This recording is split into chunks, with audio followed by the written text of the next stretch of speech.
Ty vole, já už... Bože, ty sorry, zklamal jsem tě, ale ty vole, já už nejsem úplně okrat. No. Ty si něco slíbila, ty jsi to nedodržel. Já ti to řeknu potom.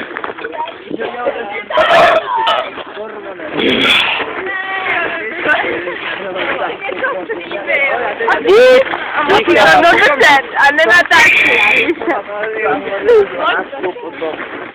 To je taky jedničkou, nebo jsi blázen, vole, to nedojdu.